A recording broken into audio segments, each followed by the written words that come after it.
നമസ്കാരം, welcome to my channel. അപ്പോൾ ഇന്ന് ഞാൻ ഫ്രണ്ടും ബാക്കും പ്ലീറ്റ്സ് വരുന്ന ഒരു നൈറ്റിയുടെ കട്ടിങ്ങും സ്റ്റിച്ചിങ്ങുമാണ് കാണിക്കുന്നത്. ഇതിനുവേണ്ടി ഞാനിവിടെ എടുത്തിരിക്കുന്നത് 2.90 മീറ്ററിൻ്റെ നൈറ്റി ബിറ്റാണ്. ഞാനിവിടെ ഒരു XXL സൈസിൻ്റെ നൈറ്റിയാണ് സ്റ്റിച്ച് ചെയ്യുന്നത്. അപ്പോൾ നമുക്ക് എങ്ങനെയാണ് മാർക്കിംഗ് ഒക്കെ ചെയ്യുന്നതെന്ന് നോക്കാം. അപ്പം ഞാനിവിടെ മാർക്ക് ചെയ്തിരുന്നു, ആ വീഡിയോ മിസ്സായിപ്പോയി. അപ്പോൾ ഞാൻ ഒന്നുകൂടെ എങ്ങനെയാണ് ഈ മാർക്കിംഗ് ഒക്കെ ചെയ്തതെന്ന് പറഞ്ഞു തരാം. ഞാനിവിടെ നൈറ്റി ബിറ്റിനെ 4ആയിട്ട് മടക്കിയിട്ടിരിക്കുകയാണ്. ഇതാണ് ഫോൾഡ് വരുന്ന വശം. ഇവിടെ ഫ്രണ്ടിലും ബാക്കിലും പ്ലീറ്റ്സ് വരുന്ന രീതിയിലാണ് കട്ട് ചെയ്യുന്നത്. അപ്പോൾ ഇത് ഫസ്റ്റ് ഫോൾഡ് ചെയ്ത വശത്ത് നിന്നും ഷോൾഡർ മാർക്ക് ചെയ്യുക. ഞാനിവിടെ ഷോൾഡറായിട്ട് മാർക്ക് ചെയ്തിരിക്കുന്നത് 8 ഇഞ്ചാണ്. അതേപോലെ താഴോട്ട് ആം ഹോളും ഞാനൊരു 8.5 ഇഞ്ചിൽ മാർക്ക് ചെയ്യുന്നു. ഇവിടെ ഇങ്ങനെ ഒരു ലൈൻ വരച്ചെടുക്കുക. ഇവിടെ ഞാൻ മാർക്ക് ചെയ്തതിൻ്റെ മുകളിൽ കൂടെ ഒന്നുകൂടെ കാണിച്ചു തരികയാണ്. ഇവിടെ ഷോൾഡർ എടുത്തിരിക്കുന്നത് 8 ഇഞ്ചും ആം ഹോള് 8.5ഉമാണ് എടുത്തിരിക്കുന്നത്. ഇവിടെ നിന്ന് ഇങ്ങോട്ടേക്ക് ഒരു ലൈൻ വരച്ചെടുത്തു. ഇത് ചെസ്റ്റ് ലൈനാണ്. ചെസ്റ്റ് ലൈനിൽ നമുക്ക് എത്രയാണോ ചെസ്റ്റ് ആവശ്യം അത് ആദ്യമേ ഒന്ന് മാർക്ക് ചെയ്ത് വെക്കുക. എനിക്കിവിടെ സീമിങ് അലവൻസ് ഉൾപ്പെടെ ചെസ്റ്റിൻ്റെ അവിടെ 13 ഇഞ്ചാണ് ആവശ്യം. ഞാനിവിടെ 13 ഇഞ്ചിൽ ഒരു മാർക്കിംഗ് ചെയ്യുന്നു. അതിനുശേഷം ഫ്രണ്ടിലുള്ള യോക്ക് പാർട്ട് എത്രയാണോ ആവശ്യം അതാണ് മാർക്ക് ചെയ്യേണ്ടത്. എനിക്ക് 11 ഇഞ്ചാണ് യോക്കിന് സീം അലവൻസ് ഉൾപ്പെടെ ആവശ്യം. അതായത് മുകളിൽ ഒരു 1/2 ഇഞ്ചും ഇവിടെ ഒരു 1/2 ഇഞ്ചും തയ്യൽ തുമ്പായിട്ട് ആവശ്യമുണ്ട്. അതിനുശേഷം 11 ഇഞ്ചിൽ മാർക്ക് ചെയ്യുന്നു. ഇവിടെ ചെസ്റ്റ് ലൈൻ മാർക്ക് ചെയ്ത പോയിന്റിൽ ഞാനൊരു 10 ഇഞ്ചിൽ ഒരു മാർക്കിംഗ് കൊടുക്കുന്നു. ഇവിടെ 10 ഇഞ്ച് മാർക്ക് ചെയ്ത പോയിന്റിൽ നിന്ന് ഇവിടേക്ക്, അതായത് നമ്മൾ യോക്ക് മാർക്ക് ചെയ്ത പോയിന്റിലേക്ക് ഇതേപോലെ ഒരു കർവ് ഷേപ്പിൽ മാർക്ക് ചെയ്തെടുക്കണം. ഈ മാർക്ക് ചെയ്തതാണ് നമ്മുടെ യോക്ക് പാർട്ടായിട്ട് വരുന്നത്. യോക്ക് മാർക്ക് ചെയ്തെടുത്തതിന് ശേഷം നമുക്കിവിടെ സ്ലീവ് മാർക്ക് ചെയ്തെടുക്കണം. നൈറ്റി ബിറ്റ് ആയതുകൊണ്ട് സ്ലീവിന് ലെങ്ത് കുറവായിരിക്കും കിട്ടുന്നത്. കൂടുതൽ സ്ലീവ് ലെങ്ത് ആവശ്യമുള്ളവർ എക്സ്ട്രാ ക്ലോത്ത്, മാച്ചിങ് ക്ലോത്ത് വെച്ച് അറ്റാച്ച് ചെയ്തെടുക്കണം. ഞാനിവിടെ സ്ലീവിന് ലെങ്തായിട്ട് 8.5 ഇഞ്ചാണ് മാർക്ക് ചെയ്തിരിക്കുന്നത്. അതേപോലെ ഇവിടെ ഈ ഓപ്പൺ വശത്ത് നിന്ന് സ്ലീവ് റൗണ്ട് മാർക്ക് ചെയ്യുന്നു. എനിക്കിവിടെ കുറച്ച് ലൂസായിട്ട് സ്ലീവ് ആവശ്യമുള്ള ആയതുകൊണ്ട് ഞാനിവിടെ 9 ഇഞ്ചാണ് സ്ലീവ് റൗണ്ടായിട്ട് മാർക്ക് ചെയ്യുന്നത്. അതിനുശേഷം സ്ലീവ് റൗണ്ട് മാർക്ക് ചെയ്ത പോയിന്റിൽ നിന്നും ഞാനൊരു 4 ഇഞ്ച് ഇങ്ങോട്ടേക്ക് മാർക്ക് ചെയ്യുന്നു. അതായത് ഇവിടെ ഈ 4 ഇഞ്ചാണ് നമ്മൾ ഇവിടെ 13 ഇഞ്ച് മാർക്ക് ചെയ്ത ആ പോയിന്റ് തന്നെയാണ് എനിക്ക് കിട്ടുന്നത്. അതിനുശേഷം ഇവിടെ നിന്നും ഇങ്ങോട്ടേക്ക് സ്ലീവിൻ്റെ ഷേപ്പിൽ മാർക്ക് ചെയ്തെടുക്കണം. ഇങ്ങനെ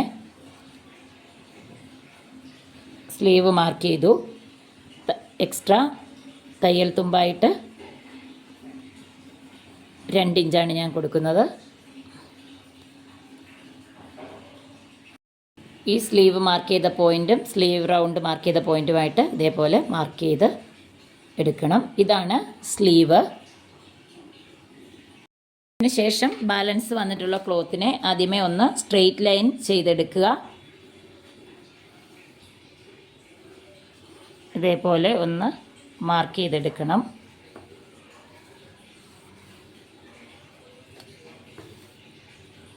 ഇനി നമുക്ക് യോക്കിന് ശേഷം താഴേക്ക് വരുന്ന സ്കേർട്ട് പാർട്ടാണ് കട്ട് ചെയ്തെടുക്കേണ്ടത്. ടോട്ടൽ ലെങ്ത് എത്രയാണോ അതിൽ നിന്നും യോക്കിൻ്റെ ലെങ്ത് മൈനസ് ചെയ്ത് കിട്ടുന്ന പാർട്ടാണ് സ്കേർട്ടിന് എടുക്കേണ്ടത്. അതിൻ്റെ കൂടെ സീം അലവൻസ് കൂടെ ആഡ് ചെയ്യണം.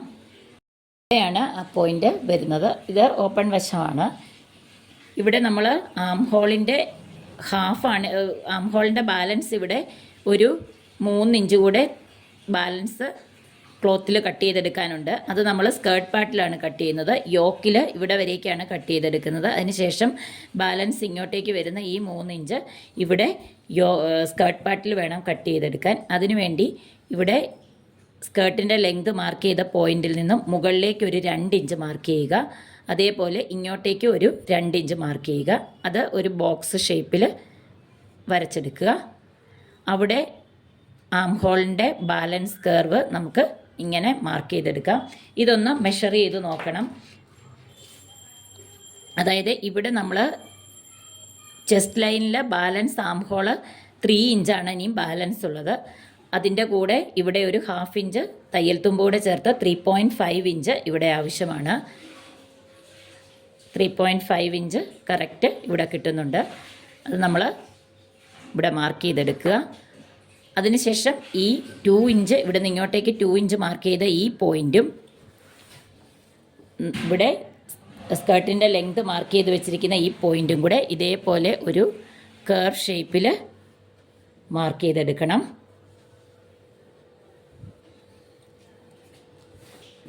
നല്ല വശം ആയതുകൊണ്ടാണ് ഒരുപാട് ഡാർക്കായിട്ട് മാർക്ക് ചെയ്യാത്തത്. ഇങ്ങനെയാണ് സ്കേർട്ടിൻ്റെ പാർട്ട് വരുന്നത്. ഇനി നമുക്ക് ഈ മാർക്കിങ്ങിൽ കൂടെ കട്ട് ചെയ്തെടുക്കാം. ഇവിടെയാണ് യോക്ക്, ഇതാണ് സ്കേർട്ട്, ഇവിടെ സ്ലീവ്. കട്ട് ചെയ്തെടുത്തിട്ടുണ്ട്. ഇതേപോലെയാണ് നമുക്ക് കിട്ടുന്നത്. ഇതാണ് യോക്കിൻ്റെ പാർട്ട്, ഇത് സ്ലീവ്, ഇവിടെയാണ് സ്കേർട്ട് പാർട്ട് വരുന്നത്. ഇങ്ങനെയാണ്.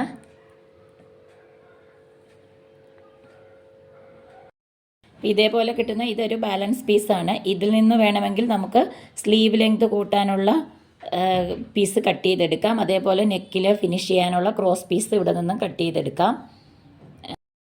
ഇനി നമുക്ക് യോക്ക് പാർട്ടിലെ നെക്ക് മാർക്ക് ചെയ്തെടുക്കണം. ഞാനിവിടെ റഫ്ലി ഒന്ന് മാർക്ക് ചെയ്ത് കാണിക്കുകയാണ്. ഞാൻ വേറൊരു ക്ലോത്തിലാണ് ഫ്രണ്ട് പാർട്ടിലെ നെക്ക് ഫിനിഷ് ചെയ്യുന്നത്. അത് ക്യാൻവാസ് വെച്ചിട്ടാണ്. അതെങ്ങനെയാണെന്ന് കാണിച്ചു തരാം. അതിന് മുമ്പായിട്ട് നെക്കിൻ്റെ വിഡ്ത്ത് ഇവിടെ 3 ഇഞ്ചാണ് നെക്ക് വിഡ്ത്തായിട്ട് കൊടുക്കുന്നത്. നെക്കിന് ഇറക്കം ഞാൻ സാധാരണ നോർമലി ഒരു 6 ഇഞ്ച് 6.5 വരേക്കും കൊടുക്കാം. ഇവിടെ നെക്ക് ഇറക്കം കുറവ് മതിയെന്ന് പറഞ്ഞതുകൊണ്ട് ഇവിടെ ഞാനൊരു 5.25 ഇഞ്ചാണ് മാർക്ക് ചെയ്യുന്നത്. 5.75. ഇതൊരു സ്ക്വയറാക്കി എടുക്കുക. ഇതിനുള്ളിൽ യു ഷേപ്പിലൊരു നെക്കാണ് മാർക്ക് ചെയ്തെടുക്കുന്നത്. അതേപോലെ ബാക്ക് നെക്ക് ഇവിടെ ഒരു 3 ഇഞ്ചാണ് കൊടുക്കുന്നത്. ഇങ്ങോട്ടേക്കൊരു 3 ഇഞ്ച് ബാക്ക് നെക്ക് കൂടെ മാർക്ക് ചെയ്തെടുക്കുക.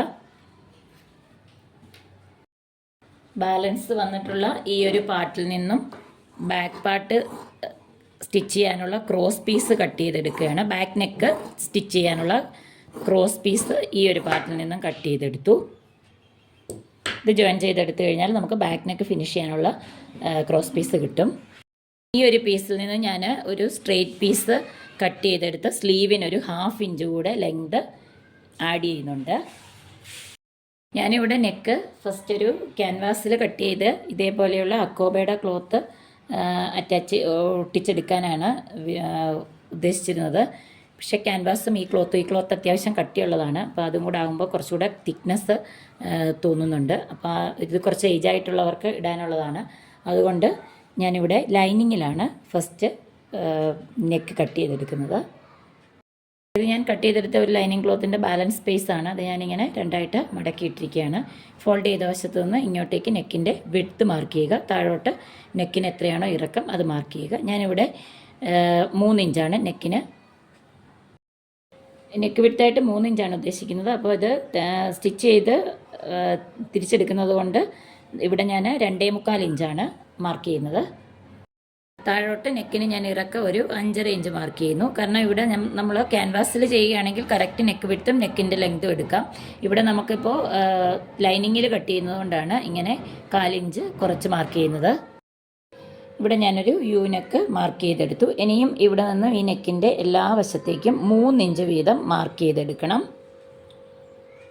ഇതേപോലെ എല്ലാ വശത്തേക്കും 3 ഇഞ്ച് വീതം മാർക്ക് ചെയ്തെടുത്തിട്ടുണ്ട്. എനിക്ക് തയ്ച്ച് സ്റ്റിച്ച് ചെയ്തതിന് ശേഷം 2.5 ഇഞ്ച് ആവശ്യമാണ് ഇവിടെ വിഡ്ത്തായിട്ട് വേണ്ടുന്നത്. അതുകൊണ്ടാണ് 3 ഇഞ്ച് ഇവിടെ മാർക്ക് ചെയ്തിരിക്കുന്നത്. ഇവിടെ 1/2 ഇഞ്ച് തയ്യൽ തുമ്പായിട്ട് പോകും. ഇനി നമുക്കിത് കട്ട് ചെയ്തെടുക്കാം. നെക്ക് കട്ട് ചെയ്തെടുത്തിട്ടുണ്ട്. ഇനിയും ഇത് യൂസ് ചെയ്ത് മെയിൻ ക്ലോത്തിൽ ഞാനിവിടെ ഒരു അക്കോബയുടെ ക്ലോത്താണ് ഉപയോഗിക്കുന്നത്. ഇതേ സെയിം അളവിൽ ഇത് ഈ ലൈനിങ് പീസ് വെച്ച് ഇതേ അളവിൽ തന്നെ കട്ട് ചെയ്തെടുക്കണം. ക്ലോത്തിൽ ഇതുപോലെ സെയിം ലൈനിങ് വെച്ച് കട്ട് ചെയ്തെടുത്തു. അതിനുശേഷം ഞാനിവിടെ ഈ അരികിൽ കൂടെ ഒരു 1/2 ഇഞ്ച് ഗ്യാപ്പിൽ സ്റ്റിച്ച് ചെയ്തെടുക്കുകയാണ്. ഇതേപോലെ സൈഡിൽ സ്റ്റിച്ച് ചെയ്തതിന് ശേഷം ചെറിയ കട്ടിട്ട് ഇത് ഉള്ളിലേക്ക് ഇങ്ങനെ തിരിച്ചെടുത്ത് അയൺ ചെയ്തെടുക്കുക. ഇതേപോലെ അയൺ ചെയ്തെടുത്തിട്ടുണ്ട്. അതിനുശേഷം ഫ്രണ്ട് പാർട്ടിൻ്റെ യോക്ക് പാർട്ട് എടുക്കുക. അതിൻ്റെ ചീത്ത വശത്ത് ഇതേപോലെ സെൻറ്റർ മാർക്ക് ചെയ്ത് നെക്ക് വിഡ്ത്തിനനുസരിച്ച് ഇതേപോലെ വെച്ച് 1/4 ഇഞ്ച് ഗ്യാപ്പിൽ സ്റ്റിച്ച് ചെയ്ത് ഉള്ളിലുള്ള ക്ലോത്ത് കട്ട് ചെയ്ത് നല്ല വശത്തേക്ക് തിരിച്ചെടുക്കണം. നല്ല വശത്തേക്ക് തിരിച്ചെടുത്തിട്ടുണ്ട്. അതിനുശേഷം ഞാനിവിടെ ഒരു ലേസ് കൂടെ സ്റ്റിച്ച് ചെയ്ത് കൊടുക്കുന്നുണ്ട്. ഇതേപോലെ സ്റ്റിച്ച് ചെയ്തെടുക്കുക. ഫ്രണ്ട് യോക്ക് കംപ്ലീറ്റ് ആയിട്ടുണ്ട്. അതിനുശേഷം ബാക്ക് യോക്കിലും നെക്ക് കട്ട് ചെയ്ത് ക്രോസ് പീസ് വെച്ച് ഫിനിഷ് ചെയ്യുക. അതിനുശേഷം ഫ്രണ്ട് യോക്കും സ്കേർട്ട് പാർട്ടുമായിട്ട് അറ്റാച്ച് ചെയ്തെടുക്കണം.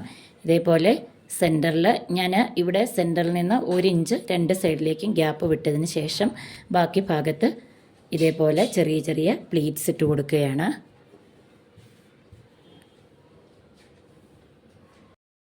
ഇതേപോലെ 2 സൈഡ് എടുത്തിട്ടുണ്ട്. അതിനുശേഷം ഇവിടെ ഒരു ടോപ്പ് സ്റ്റിച്ച് കൂടെ ചെയ്തെടുക്കുന്നുണ്ട്. ഇതേപോലെ തന്നെ ബാക്ക് സൈഡിലും ഫ്രില്ലിട്ടെടുക്കുക. അതിനുശേഷം ഞാൻ ഒരു ഓപ്പൺ ചെയ്തെടുക്കുന്നുണ്ട്. ഇവിടെ നിന്നും ഒരു 5 ഇഞ്ചിൽ ഒരു സെൻറ്റർ കട്ട് കൊടുക്കുക. ഇതേപോലെ ഒരു പീസ് ക്ലോത്ത് എടുത്ത് ഇവിടെ ഇതേപോലെ ഇങ്ങനെ സ്റ്റിച്ച് ചെയ്തെടുക്കുക. ഇതേപോലെ ഹുക്ക് വെക്കുന്ന ഒരു വീഡിയോ ഞാൻ മുമ്പ് ചെയ്തിട്ടുണ്ട്. സിമ്പിളായിട്ട് ചെയ്തെടുക്കാവുന്നതാണ്. ഇതേപോലെ 1/2 ഇഞ്ച് ഉള്ളിലേക്ക് മടക്കി അരികിൽ കൂടെ ഒരു 1/4 ഇഞ്ച് ഗ്യാപ്പിൽ സ്റ്റിച്ച് ചെയ്തെടുക്കുക. ശേഷം അത് ഉള്ളിലേക്ക് സ്റ്റിച്ച് ചെയ്തെടുക്കണം.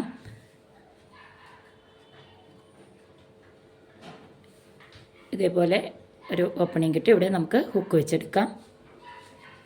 ഇതേ എങ്ങനെയാണ് ചെയ്യുന്നതെന്നുള്ളത് മുമ്പുള്ള ഒരു വീഡിയോ കാണാത്തവരൊന്ന് കണ്ടു നോക്കിയാൽ മതി. പാട്ടും ഞാൻ ഇതേപോലെ തന്നെ ഫ്രില്ലിട്ട് സ്റ്റിച്ച് ചെയ്ത് വെച്ചിട്ടുണ്ട്. ഇവിടെ ഞാൻ സെൻറ്ററിലാണ് ഫ്രില്ല് കൊടുത്തിരിക്കുന്നത്.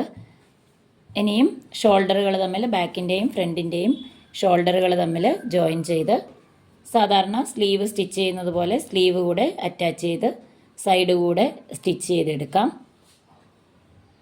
നൈറ്റി സ്റ്റിച്ച് ചെയ്ത് കംപ്ലീറ്റ് ആയിട്ടുണ്ട്.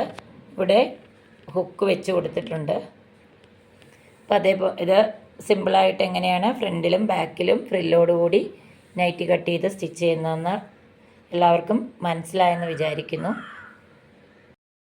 കുറച്ച് ഏജ് ആയിട്ടൊക്കെ ഉള്ളവർക്ക് ഇങ്ങനെയുള്ള നൈറ്റി ആയിരിക്കും കൂടുതലും താല്പര്യം. അപ്പോൾ ഈ വീഡിയോ എല്ലാവർക്കും ഇഷ്ടപ്പെട്ടെന്ന് കരുതുന്നു. ഇഷ്ടപ്പെട്ടെങ്കിൽ ഒന്ന് ലൈക്ക് ചെയ്യുക, അതുപോലെ ഒന്ന് ഷെയർ ചെയ്യുക, ചാനലൊന്ന് സബ്സ്ക്രൈബ് ചെയ്യുക. അടുത്തൊരു വീഡിയോയിൽ കാണുന്നവരേക്കും എല്ലാവർക്കും ബൈ.